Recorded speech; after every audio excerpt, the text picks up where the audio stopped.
Alhamdulillah dari situ Allah teguhkan hati saya untuk membuat sebuah movement, sebuah harokah.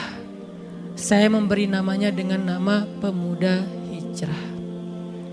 Nama lainnya SIF yang ada di komputer. Kalau kita tekan SIF berarti pindah, hijrah. Kode Pemuda Hijrah. Saya kumpulkan anak-anak muda yang masih di masjid. Saya katakan kepada mereka, kita harus mengajak pulang kawan-kawan kita. Kita harus mengajak pulang kawan-kawan kita. Mereka ingin pulang tetapi tidak tahu jalan. Allah betapa sayangnya kepada kita memberi kita jalan. Padahal kita juga bukan orang yang pandai dalam agama.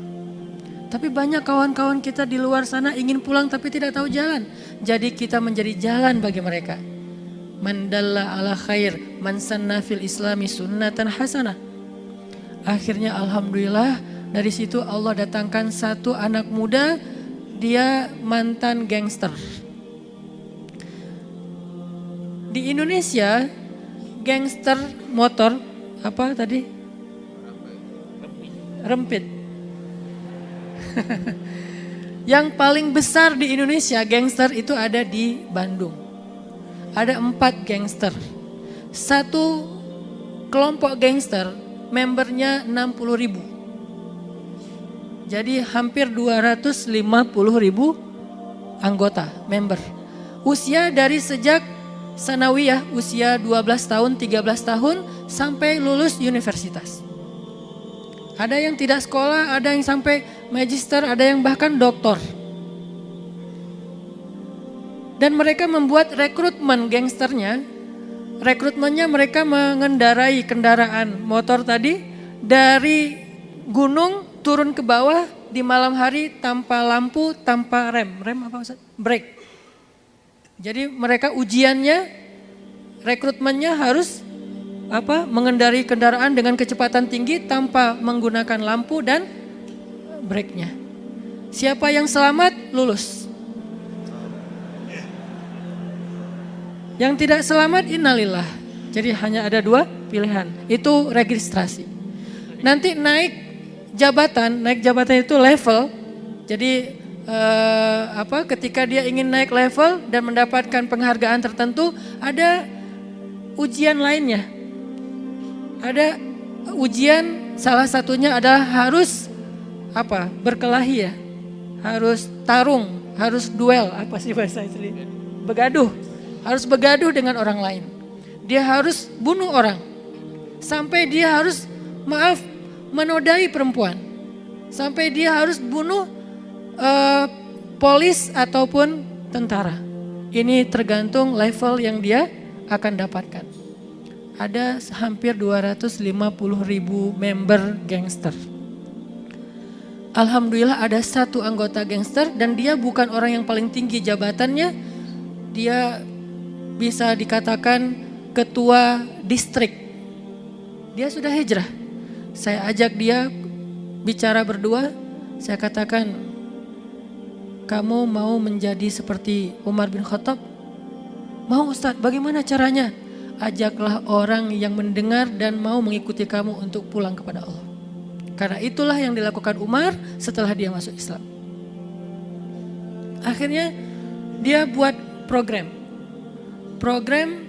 muhasabah gangster. Buat event namanya Briges, nama gangsternya Briges berzikir. Saya bikin IO, event organizer.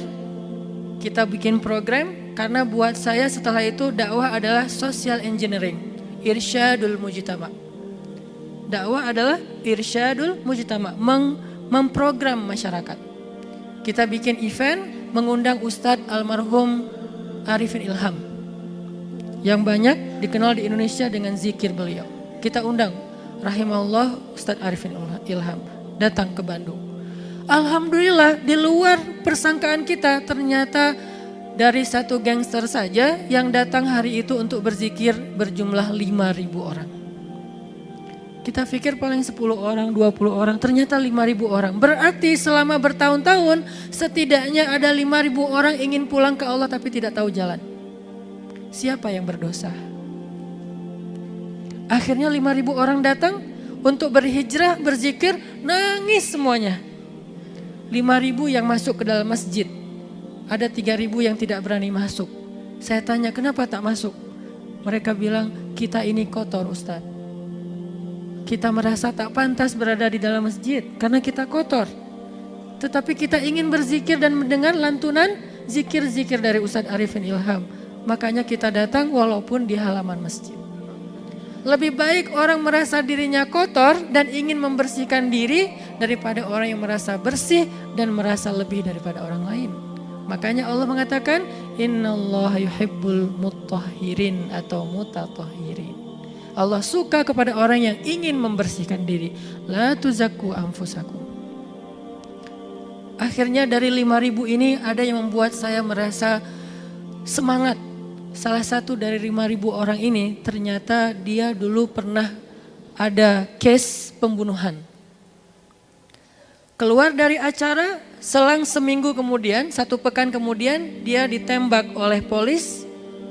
Karena ketahuan setelah dia keluar dari persembunyiannya untuk berhijrah, dia ketahuan ditembak, meninggal di tempat. Dan saya berbaik sangka dia mirip seperti cerita pembunuh yang membunuh 100 orang. Baru bertaubat, kemudian dia lebih disayang oleh Allah dan kembali kepada Allah, wafat.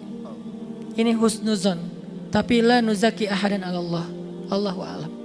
Akhirnya kita semangat menghijrahkan 3 gangster yang lain. 1 gangster 5.000 plus 3.000 sudah bareng-bareng hijrah. Ketuanya, kepala gangster, panglimanya hijrah. Yang kemana-mana bawa senjata api, sekarang sudah berhijrah. Dulu kalau dia marah sedikit, dia tembak orang. Dia merasa tidak enak hati, tembak. Lapar, tembak. Sakit kepala, tembak. Sekarang dia sudah tidak bawa senjata lagi. Kemana-mana dia bawa tasbih.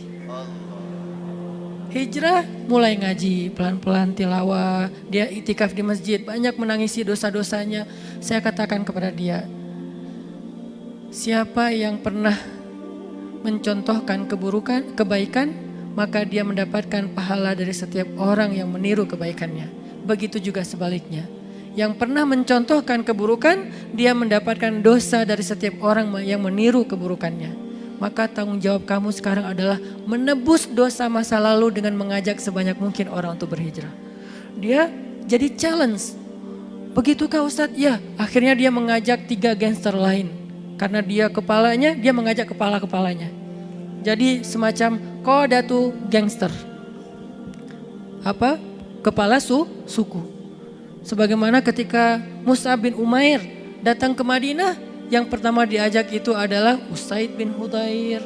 Kemudian nanti ada nama-nama para Sa'ad bin Mu'az dan beberapa kepala suku Ansor. Akhirnya dia mengajak kepala-kepala gangster. 4 gangster akhirnya berubah menjadi organisasi resmi dari negara yang di bahasa Indonesia disebut Ormas, organisasi masyarakat. Di dalamnya sekarang sudah ada divisi dakwah. Gangster ada dakwah di dalamnya. Kemudian kegiatan mereka, aktiviti mereka sekarang alhamdulillah mengawal taklim para ulama. Di mana ada ulama mengadakan tabligh akbar, mereka menjadi pengawal. Ketika ada musibah bencana alam, mereka menggalang dana. Ketika saya datang ke kamp pengungsi Suriah di Turki, saya tidak membawa donasi dari orang-orang kaya Indonesia. Saya membawa donasi dari gangster Indonesia. Yang dulunya mereka mengambil harta orang lain dengan paksa. Sekarang mereka menyumbang untuk kemanusiaan di Suriah. Apa yang menjadi motivasi saya waktu itu? Saya merasa bahwa kalau saya beribadah sendiri, saya masuk surga, maka saya egois. Bahwa dakwah saya kalau hanya di dalam masjid, dakwah itu yang mendengar hanya orang-orang soleh.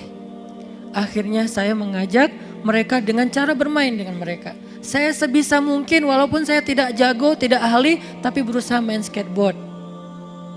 Saya main skateboard, saya main surfing di pantai, surfing, berselancar.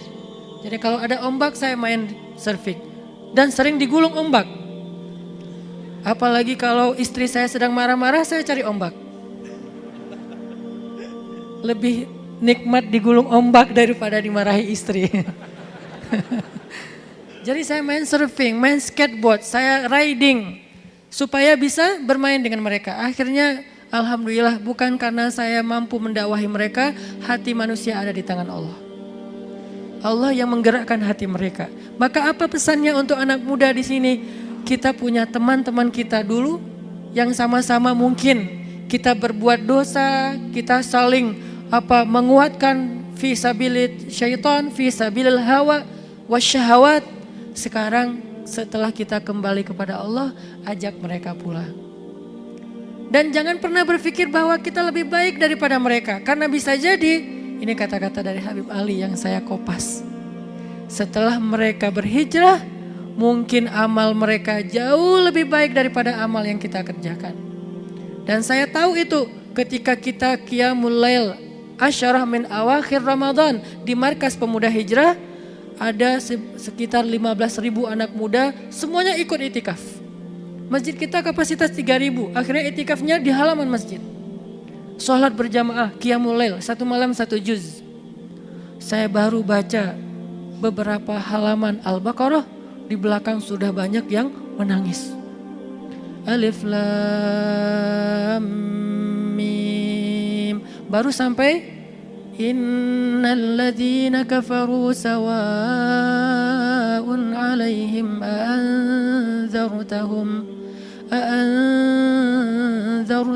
am lam tunzirhum la yu'minun. Nangis. Satu soft nangis semuanya. Saya imam saja belum nangis. Mereka makmum sudah nangis. Malu imamnya. Akhirnya saya nangis karena tidak enak dengan makmum. Selesai sholat, kita istirahat. Karena saya di Mesir pernah sholat 1 malam 10 juz. Tapi bukan karena sengaja, tak sengaja. Syekh saya, Syekh Tariq Faris, saya belajar Al-Quran kepada beliau, mengajak saya, Hanan, yuk ikut saya tarawih. Imamnya bagus, saya senang mencari imam-imam yang bagus. Imam seeker, pencari imam. Jadi dapat imam bacaannya seperti Sa'dul Ghamidi. Alhamdulillahi Rabbil Alamin Ar-Rahmanir Rahim. Saya suka, Masya Allah. Saya suka gitu ya. Ini imam luar biasa. Alhamdulillah saya betah 1 Al-Fatihah. Kemudian selesai Al-Fatihah dia baca Alif Lam Mim. Masya Allah, Masya Allah. Tapi tidak terasa, wah ini sudah setengah juz. Belum ruku-ruku. Saya mulai merasa suuzon. Ini imam sepertinya ingin tunjuk pandai. Bahasa Indonesianya pamer ya. Akhirnya gak kuat, 1 juz 1 rakaat. Rakaat kedua 1 juz selesai Al-Baqarah 2 juz setengah 2 rakaat. Setelah selesai itu istirahat setengah jam. Di masjid dekat Sayyidah Aisyah Ustaz. Ya Habib. 2 rakaat istirahat setengah jam. 30 menit. Istirahat 30 menit. Ada yang pulang istirahat terus tidak balik-balik lagi. Jadi kita coba di Bandung, Indonesia sholat 1 malam 8 rakaat 1 juz. Bukan 1 rakaat 1 juz. Mereka nangis. Setelah selesai sholat saya tanya kepada jamaah, kenapa kalian menangis? Kalian merasa tadabburnya dapat, khusyuk. Bukan Ustadz, kita menangis karena bacaannya panjang. Ada yang pingsan. Masya Allah luar biasa semangat mereka. Tapi mereka walaupun demikian istiqomah 10 malam atau 9 malam tidak pernah keluar dari masjid. Saya saja hanya malam saja datang, siang kemudian karena ada kesibukan saya pulang ke rumah. Saya mengerjakan beberapa aktivitas. Tapi mereka full. Berarti bisa jadi setelah mereka berhijrah mereka bisa mengejar semua amal-amal soleh yang kita kerjakan. Makanya yuk semangat kita mengajak kawan-kawan kita yang dulu di jalan, yang dulu di tempat-tempat hiburan, di clubbing dan segala tempat-tempat yang mungkin kita bermaksiat kepada Allah. Sebagaimana dulu kita bersama dalam maksiat, sekarang kita berusaha untuk bersama dalam ibadah. Sehingga kita bersama di rumah Allah di dunia, insya Allah di surga Allah nanti juga bersama di akhirat.